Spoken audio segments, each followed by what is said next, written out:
In this video, I am going to show you the most efficient ways to progress a build in Deepwoken, taking your time to get a max build from 20 hours to as little as 2. I'll be covering the major items that'll massively help you in your progression, as well as the best origins and strategies for XP in the mid to late game with overworld and depth progression, as well as stuff like XP modifiers and how you can get boosted or boost others to get insane amounts of XP really fast. And if you need really good builds to progress with all this knowledge, there is plenty of PvE builds on my Discord and on this channel, so make sure you like and subscribe if you want to see those. And of course, I've got plenty more on the way. Now let's start off with the items that'll help you in your progression. A lot of these items have 0 requirements, so you can equip them as soon as you spawn in, either by withdrawing them from the bank or passing them down after you die. A starter weapon with Providence Thorns is the first thing we'll talk about. This enchant is so good just because it deals damage while you parry. So that means as long as you're focusing on parrying an enemy, you won't need to M1 and risk getting hit for it. The 2 best items in the game to put this enchant on are the Battle Axe and the Avenger. This is due to Providence Thorns a while ago being changed to scale off your weapon damage. So the higher damage your starter weapon has, the more damage Providence Thorns will deal every time it procs. Due to the fact it procs after a certain amount of parries, stuff like Chakras can get absolutely shredded by this enchant if they do their Coral Spear attack. Effectively meaning the better you are at fighting monsters, the better this enchant is in helping your progression. Next is the Immortal Helmet. This is dropped by the guards at Crypt of the Unbroken, and gives you the Immortal Talent, which procs when you're about to be knocked, allowing you to survive an extra hit, and giving you a little bit of invincibility. Of course, this helmet has no requirements, and it effectively means you can run from any encounter, granted there's somewhere to run to. This is incredibly good for stuff like a Lionfish's Beam, since that can chunk you for huge amount of HP if you get hit by it, but this helmet will prevent you from being downed or even wiped. The only downside to it is you can't run Viscosity while using this helmet, so if you decide to equip something with Viscosity, then you should unequip this helmet. Those are the only 2 items with no requirements. However, there are some other items that can help you progress faster, but do have a little bit higher requirements to them. The first is to equip 3 DVM items of your choice. The reason you're not equipping more is because if you die, you still want to be able to pass down your Providence Thorns weapon and all your DVM items. Although you can equip extra rings if you do want some more DVM. If you're getting around 30 to 50% more, then that means you'll be killing monsters way faster and thus getting more XP and being at less risk of wiping, due to the fact you can health pack more often. Anyways, that's the items you should be using to boost your progression. Let's talk about the best ways to progress a build in the overworld and the depths. There is 2 origins you want to take, with 3 different spawn locations. Voidheart is the best overworld origin. It allows you to teleport to any player and teleport to the Voidheart. While you can PvP with this origin, you don't have to and can still progress in PvE perfectly fine. Plus, you still get access to Trial of 1, meaning that it's a direct upgrade to that origin. All that you'll need to do is get good rep with some factions like Etris if you don't want to get attacked. Some benefits of the Voidheart include a sell place, access to the bank at any time, the ability to buy wood and flint, and of course the ability to teleport to players for fast travel around the map or getting to ganks. When you spawn in as a Voidwalker, the first thing you want to do is go to Trial of 1. Once you beat that, for your progression, you can either do PvP, or if you don't want to and want to do something PvE based, you go to Crypt of the Unbroken. The guards that spawn there fight the same way as an Enforcers would, except with a different crit. So if you consider yourself good at fighting Enforcers, these guys will be very easy to kill. Plus, Providence Thorns makes them very easy to fight. The only thing you need to make sure of is that you grip the guards away from the crypt, just so all the other monsters and the Alpha Chakra doesn't aggro on you. Plus, you can actually run if you get low HP, due to the fact that these guys can't climb time very high, meaning that this way is pretty safe assuming you lure the guards out of the crypt. Not to mention, if they have their backs turned to you, you can actually assassinate them and quite often be able to insta-kill them, meaning that you can gain XP incredibly fast. On top of that, the chests that spawn once you kill certain groups of them give you a whole lot of money, and there's even an extraordinarily rare chance for you to get a Moon's Eye tome in the chest. Alright, but that's the overworld. What about if you want to progress as a Deepbound player?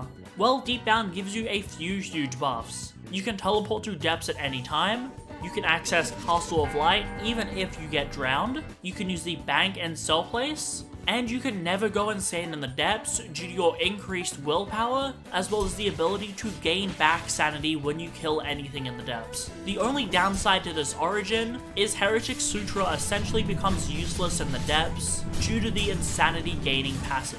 Alright, so in order to not wipe depths regressing, you want to make sure that you're staying really close to Castle of Light until you're very confident. Then once a monster spawns, you want to fight it, as long as you're confident in doing it. If you're not, there's actually 3 different methods you can do to kill anything that spawns, aside from a corrupted broodlord.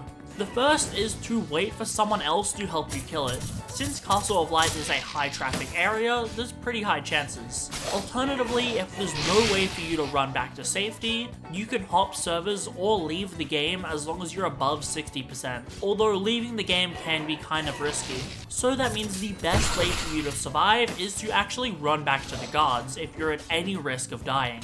This is because all the NPCs at Castle Light are incredibly tanky, and will take the aggro of whatever you're fighting. Although they won't deal much damage, you'll have plenty of time to heal up and try to kill the monster again. But the biggest downside to progressing in the depths is depths gankers. There is a few rules you can follow in order to never wipe fighting them. Rule 1. If you know there's a toxic guild in the server that either dislikes you or depths ganks, just hop servers. It's not worth staying in a server with them. Rule 2. Wait for mobs to spawn in areas where you're safe. You can do this in really high up spots, and the good thing is monsters won't aggro on you, and players can't see you. Besides, even if they do, you can see someone climbing up to you. So if that happens, then you just want to log for safety, unless you trust them. And the third rule, be near the void of the depths so you can jump into it if you get ganked. Obviously, you do need to be above half health and be confident at killing a Bonekeeper, but if you follow all 3 of these rules, your rate of getting depths ganked will absolutely plummet. And the final method to progressing is another Deepbound origin, but it's not Castle of Light, it's the Diluvian. The meta is to farm the first 5 to 10 waves. Obviously, how far you make it depends on your skill and the build you're progging. As long as you stay near the lever to disable the Diluvian if you get low, you'll be very safe while progging. Not to mention, you even get Shrine of Solitude in the Diluvian, which is essentially a free mystic you can use unlimited times. And you even get knowledge on higher waves, as well as Bell XP, which usually means you'll be able to get your Bell at the later stages of progression in the Diluvian. The good things about it is it's more consistent than Deepbound, as you kinda need to rely on monster sponsor XP there, whereas in the Diluvian the waves are consistent as well as the XP you gain. Plus, there isn't any gankers in the Diluvian, so it's pretty safe. The only 2 downsides is there's no bank or Aquateria nearby, so you can't withdraw items or even sell them. Anyways, these are the early game strats for all of the main 3 progression methods. Once you get to power 12 or 15, depending on your XP or progression method, there is 3 major options for you to do. The first is just to continue to farm Diluvian until you're max power, although this can be kind of risky if you don't know what you're doing. But the 2 more consistent options are to farm Primonon and Ferryman. Out of the 2, Ferryman is faster, assuming you can flawless him, due to the fact Ferryman has his own Chain of Perfection built into the fight, meaning it gets exponentially faster the better you are. The good thing about both of these bosses is they can give you extra knowledge, which can make using Shrine of Chance or Shrine of Temptation once you reach power 20 incredibly easy. Out of the 2, Ferryman is also safer than Primonon. just because it's a lot harder to get ganked at Boatman's Watch. Although that doesn't mean it can't happen. Not only do both of these bosses give a ton of XP, but they're also really fast to kill using Providence Thorns, and will also give you Bell around power 20, which is incredibly good. And that covers the early and late game progression methods. Now let's move on to the XP modifiers that can help speed up the amount of XP that you get. The first is Maverick. This is a boon you can select on your starting screen. While the XP buff it gives is unknown, people say it's about 10% more XP. This, to my knowledge, hasn't been confirmed by any sort of tester or dev, so take the 10% with a grain of salt. The only downside to it is it just takes up one of your boon slots, so that means you could be missing out on something like Scrapper, Autodidact, or Steadfast. Then the next major XP modifier is Vow of Thorns, and this is the biggest buff to XP in the entire game. While the rate that it buffs XP is unknown like Maverick, it seems to be about 2 or 3 times the amount of training XP. If you don't know, training XP is what determines when you get the X stat has potential message. There is actual downsides to Vow of Thorns though. One death in the overworld will always send you to depths, so it can be annoying on a PvP build, but the other downside is a much harder trial. Unless you're particularly good at fighting Squibbos and Bone Keepers, you'll have to use Idols of Young Shoal to get around this downside. However, it does come with the second benefit of giving you a passive Loot Skipper, which, yes, stacks with other loot buffs like Loot Skipper. So this modifier is technically worth it if you want to min-max your build. But now let's go over a really useful debuff to your XP. Simple. What this does is it takes up both the floor slots, meaning that you can have 2 boons and 1 floor on a build. It seems to be about half the effectiveness of Vow of Thorns, at least in terms of debuffing your XP. So on a build with Simple and Vow of Thorns, you'll still be gaining increased XP from your base amount. But the real reason why Simple is so good is it doesn't affect you past power 20, meaning that you essentially have a flawless build, aside from whatever Shrine of Order gives you. But with the solo methods of progressing and XP modifiers out of the way, let's finally talk about getting boosted, which is by far the fastest method in the game to max out your build, with some people even maxing theirs out in as little as 1 hour. The only downside to boosting is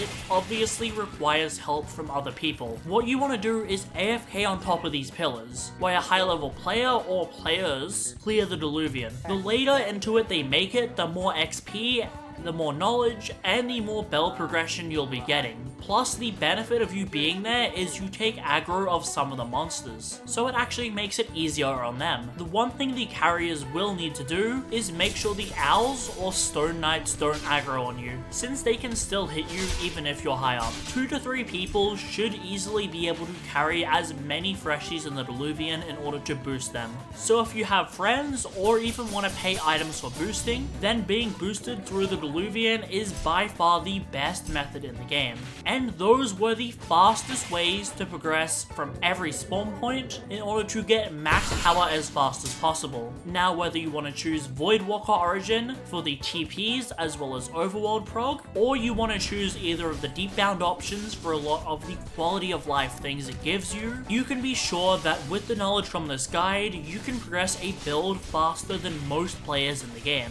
Anyways, I hope you guys have enjoyed. If you did, make sure to like and subscribe, and join the Discord if you want to get some pretty good PvE builds. Anyways, check out some more PvE content, and I'll see you all next time.